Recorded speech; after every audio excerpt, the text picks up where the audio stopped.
रहमान डकैत की दी हुई मौत बड़ी कसाईनुमा होती है। ডায়লগে দম তো অনেক আছে, কিন্তু কাজে কতটুকু ছিল? মুভিতে অক্ষয় খান্নার রহমান ডাকাইতে তালি সিটি অনেক পড়েছে, কিন্তু আসল রহমান ডাকাত যে ছিল তার কাহিনী আরও ভয়ানক। এতটাই ভয়ানক যে তার মাথার দাম ছিল পুরো 50 লক্ষ টাকা। পাকিস্তানের লিয়ারি টাউনের অলিতে গলিতে হাজার হাজার মানুষের কাছে মাসিহা ছিলেন। তৈরি করেছিলেন নিজস্ব শাসন ব্যবস্থা, নিজস্ব আদালত। নাম আব্দুল রহমান বালোচ ওরফে রহমান ডাকাইত। মুভির রহমান ডাকাতের সাথে বাস্তবের রহমান ডাকাতের পার্থক্য অনেকটাই ভয়ানক। কি এমন কারণ ছিল যে একটা গ্যাংস্টারের মৃত্যুতে, একটা কুখ্যাত গ্যাংস্টারের মৃত্যুতে গোটা লিয়ারি টাউন কান্নায় ভেঙে পড়েছিল? কেন এবার তার মৃত্যুর 15 বছর পরে এখনও পর্যন্ত লিয়ারির দেওয়ালে দেওয়ালে তার নাম জ্বলজ্বল করে? লিয়ারির কুখ্যাত বেতাজ বাদশাহ রহমান ডাকাইতের আসল কাহিনী, না বলা কাহিনী। লিয়ারি পাকিস্তানের করাচি বন্দরের পাশে একটা কুখ্যাত এরিয়া। 1950-এর দশক পাকিস্তানে দুই ভাই নাম শেরিল এবং দাদল, দুই ডন। লিয়ারি এলাকায় তাদের এত দাপট ছিল যে প্রকাশ্য দিবালোকে শত্রুদেরকে মেরে কাটা মুন্ডু ঝুলিয়ে রাখা হতো। কাট্টু 70-এর দশক। দাদল মোহাম্মদ বা দাদ লিয়ারিতে প্রথমে একটা ক্রিমিনাল গ্যাং তৈরি করলো, এবং এই সময় আবির্ভাব হয় আরেকটা ডনের, নাম হাজি লালু। সালটা 1980। করাচির লিয়ারিতে এক বালোচ পরিবারে জন্ম নেয় রহমান ডাকাইত।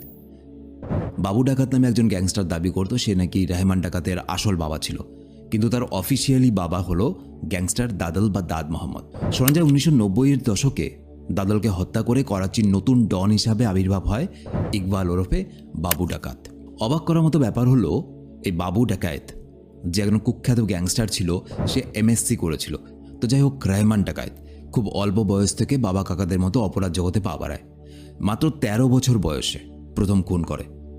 রহমান এতটাই ভয়ঙ্কর ছিল, 19 বছর বয়সে তার মা খাদিজা বিবিকে হত্যা করে ঘরের একটা সিলিং ফ্যানের সঙ্গে ঝুলিয়ে দিয়েছিল, এবং সে তার মাকে একটা বড় অদ্ভুত কারণে খুন করেছিল। পরে আসছি সে ব্যাপারে। রহমান ডাকাত হাজি লালুর ছত্রছায়ায় আস্তে আস্তে অপরাধ জগতে পা বাড়াতে শুরু করে এবং একটা নিজের জায়গা করে নেয়। 90-এর দশক। এক ধনী ব্যক্তিকে অপহরণ করার পর মুক্তিপণ হিসাবে যে টাকা পেয়েছিল, হাজি লালু সন্দেহ হয় সেই টাকা রহমান ডাকাত চুরি করেছে, এবং এখান থেকে হাজি লালুর সাথে তার বিচ্ছেদ হয়, দুজনের রাস্তা আলাদা হয়ে যায়। হাজি লালু মারা যাওয়ার পর তার ছেলে, যার নাম ছিল আরশাদ পাপ্পু, সে গ্যাংয়ের দায়িত্ব নেয়, এবং সে ছিল তার বাবার থেকেও 1 ডিগ্রি ওপরে নিষ্ঠুর। 90-এর দশকের শেষ থেকে শুরু হয় লিয়ারির কুখ্যাত গ্যাংওয়ার। একদিকে হাজি লাল্লুর ছেলে আরশাদ পাপ্পু, আর অন্যদিকে রহমান ডাকাইত। এই সময় আরশাদ পাপ্পু করাচিকে স্তব্ধ করে দেওয়ার মতো একটা অপরাধ করে ফেলে। কি অপরাধ? সে লিয়ারির এক ট্রান্সপোর্টার, যার নাম ফয়েজ মোহাম্মদ বালোচ, তাকে অপহরণ করে এবং নৃশংসভাবে হত্যা করে। তার মৃতদেহ টুকরোগুলোকে গাধার গাড়িতে, গরিব দেশ, ঘোড়া খুব কমই পাওয়া যায়, গাধার গাড়িতে করে ঘোরানো হয় তার মৃতদেহ টুকরোগুলোকে, এবং শেষ পর্যন্ত নর্দমায় ফেলে দেওয়া হয়। ফয়েজের ছেলে, যার নাম ছিল উজের বালোচ, তার বাবার খুনের প্রতিশোধ নিতে রহমান ডাকাতের সঙ্গে হাত মেলায়। রহমানের বিরুদ্ধে তখন 100টার বেশি মামলা, যার মধ্যে রয়েছে খুন, ডাকাতি, অপহরণ, মাদক পাচার, বেআইনি অস্ত্রের ব্যবসা, বিভিন্ন ধরনের। সেই সময় পাকিস্তান সরকার তার মাথার দাম ঘোষণা করে 5 মিলিয়ন বা 50 লক্ষ পাকিস্তানি রুপি। কিন্তু রহমান ডাকাত ছিল প্রচণ্ড ধূর্ত একজন ব্যক্তি। সে দেখল যদি অপরাধ করে পার পেতে হয় তাহলে একটাই রাস্তা আছে। অবশ্যই এটা প্রতিটা দেশে, আমাদের দেশ হোক বা অন্য যে কোনো দেশ হোক, অপরাধ করে যদি পার পেতে হয় বেশিরভাগ ক্ষেত্রে মানুষ রাজনীতিকেই পছন্দ করে। তা রহমান ডাকাত রাজনৈতিক আঙিনায় পা রাখলেন। পাকিস্তান পিপলস পার্টি বা PPP-তে যোগ দেয় এবং 2008 সালে গঠন করে পিপলস আমান কমিটি নামে একটা শান্তি কমিটি। মানে একটা কুখ্যাত গ্যাংস্টার দিন দুপুরে খুন করে বেড়াচ্ছে, বিভিন্ন কাজ করে বেড়াচ্ছে, সে শান্তি কমিটি গঠন করেছে। যাই হোক, নিজেকে সে লিয়ারি রক্ষাকর্তা হিসাবে দাবি করতে শুরু করে, এবং সরকার থেকে শুরু করে সব কিছু তার হাতের মুঠোয় থাকতে শুরু করে। সোজা কথা বলতে গেলে রহমান ডাকাইত লিয়ারি টাউনের বেতাজ বাদশাহ হয়ে ওঠে। একজন কুখ্যাত গ্যাংস্টার হলেও লিয়ারির গরিব মানুষের কাছে তিনি ছিলেন রবিনহুড। এবার এখানে একটা কথা মনে পড়ে গেল, দেখে থাকবেন বিভিন্ন এলাকায় যারা কুখ্যাত গ্যাংস্টার বা সো কল্ড ভালো নেতা, জনদরদি নেতা, তারা নিজেদের ইমেজ ক্লিন রাখার জন্য যত টাকা চুরি করে তার মধ্যে থেকে কিছু একটা টাকা ভাতা হিসেবে বা দান হিসাবে কোনো না কোনোভাবে মানুষের মধ্যে বিলি করে দেয়, যাতে মানুষের মনে তাদের সম্পর্কে একটা পরিষ্কার ছবি থাকে যে না, এ তো টাকা দিচ্ছে, ভালো মানুষ। তো যাই হোক, এসব ছবি আমাদের চেনাশোনা ছবি। তো লিয়ারির গরিব মানুষ তাকে ভগবানের চোখে দেখতে শুরু করে। রহমান একদিন নিজের মার ওপরেই সন্দেহ করতে শুরু করে। সে সন্দেহ করছিল তার মা হয়তো তার ঘরের খবরাখবর আরশাদ পাপ্পুর গ্যাংয়ের কাছে পৌঁছে দিচ্ছে গোপনে, এবং এই শুধুমাত্র সন্দেহের বশে তার মাকে সেদিন সন্ধ্যাবেলায় শ্বাসরোধ করে, এবং সে যখন শ্বাসরোধ করে মারছিল তার মুখে নাকি পৈশাচিক হাসি ছিল। শ্বাসরোধ করে হত্যা করার পর ওড়না দিয়ে ঘরের সিলিং ফ্যানের সঙ্গে ঝুলিয়ে দেয়, যাতে এটাকে দেখে আত্মহত্যা মনে হয়।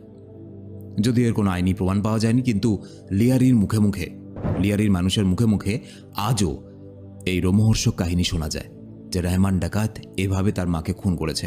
9 আগস্ট 2009 সাল, করাচির পুলিশের ইতিহাসে গুরুত্বপূর্ণ দিন। তৎকালীন এসপি আসলাম চৌধুরী, ধুরন্ধর মুভিতে সঞ্জয় দত্ত যার ভূমিকা অভিনয় করেছেন তার কথা বলছি, এসপি আসলাম চৌধুরী, তার নেতৃত্বে বিশাল পুলিশ বাহিনী এনকাউন্টার করে রহমান ডাকাইতকে, এবং সে দাবি করে রহমান ডাকাইত এবং তার সাথে তার 3 সহযোগী সে এনকাউন্টারে মারা যায়। যদিও মৃত্যু নিয়ে অনেকের রহস্য আছে। ধুরন্ধর মুভিতে যেমন দেখানো হয়েছে একজন ইন্ডিয়ান স্পাই সে আসলাম চৌধুরীর সাহায্যে রহমান ডাকাইতকে হত্যা করে। তো যাই হোক, আসলে রহমান ডাকাইতের মৃত্যু নিয়েও কিন্তু অনেক রহস্য আছে। হতে পারে যা দেখানো হয়েছে সত্যি বা নাও হতে পারে। পুলিশের দাবি ছিল এটা একটা ক্রস ফায়ার ছিল, অর্থাৎ রহমান ডাকাইতের সহযোগীরা সাঙ্গপাঙ্গ ছিল, তারা আক্রমণ করে এবং পুলিশ ক্রস ফায়ার করে রহমান ডাকাইত মারা যায়। অন্যদিকে রহমান ডাকাইতদের সমর্থকদের দাবি ছিল রহমান ডাকাইত এবং তার সাথীদেরকে নাকি ভুল রাস্তায় নিয়ে গিয়ে ঠান্ডা মাথায় খুন করেছে তারই দলের কয়েকজন, এবং পুলিশ তার সাথ দিয়েছিল, যেটা মুভিতে দেখানো হয়েছে। রহমানের মৃত্যুর খবরটা কিন্তু ছড়িয়ে পড়ে আগুনের মতো লিয়ারি টাউনে, এবং মুহূর্তের মধ্যে লিয়ারি টাউন রণক্ষেত্রে পরিণত হয়। চারদিকে রাস্তায় আগুন জ্বলছে, মানুষ দাঙ্গা করতে নেমে পড়েছে, এবং একই সাথে গোটা লিয়ারি টাউন শোকে ভেঙে পড়ে, কারণ তাদের মাসিহা আর বেঁচে নেই। এরপর রহমান ডাকাইত মারা যাওয়ার পর লিয়ারির অবস্থা আরও ভয়ানক হয়ে ওঠে, ভয়াবহ। রহমান ডাকাইতের পর লিয়ারির নিয়ন্ত্রণ আসে উজের বালোচের হাতে।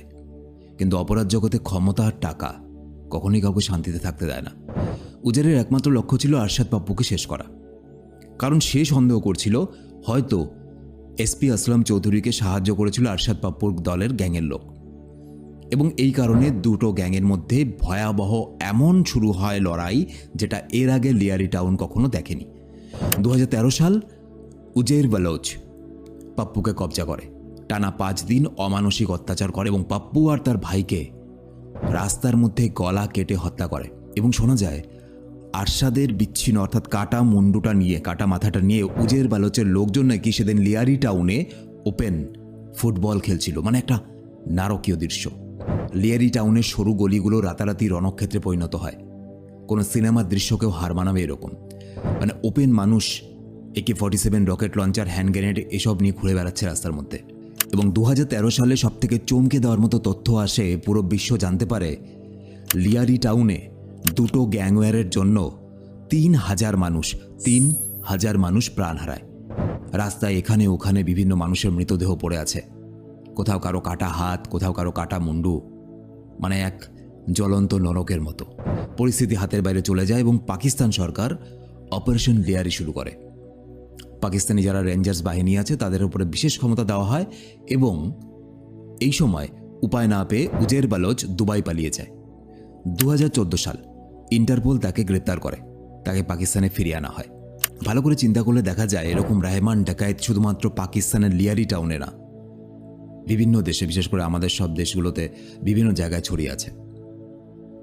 একটা এমন কুখ্যাত অপরাধী যে বিভিন্ন অপরাধ জগতের সঙ্গে যুক্ত, এবং শেষ পর্যন্ত সে রাজনীতির আশ্রয় নিয়ে একটা ক্লিন ইমেজ পেয়ে যায় এবং নিজের সাম্রাজ্য গড়ে তোলে, এবং ভুক্তভোগী হয় সাধারণ মানুষ। ধুরন্ধর বলে যে মুভিটা বেরিয়েছে, যেখানে রহমান ডাকাইতের চরিত্রে অভিনয় করার পর অক্ষয় খান্না ভাইরাল, রহমান ডাকাইতের আসল ছবি হলো এটা। তো এই ছিল রহমান ডাকাইতের আসল কাহিনী। ভিডিও কেমন লাগলো অবশ্যই কমেন্টে জানাবেন, আর এরকমই আরও ইন্টারেস্টিং ভিডিও দেখার জন্য ভিডিওতে একটা লাইক করে বন্ধুদেরকে শেয়ার করে দিন। দেখা হচ্ছে পরের ভিডিওতে, ততদিন সবাই ভালো থাকবেন, আশেপাশে মানুষকে ভালো রাখবেন।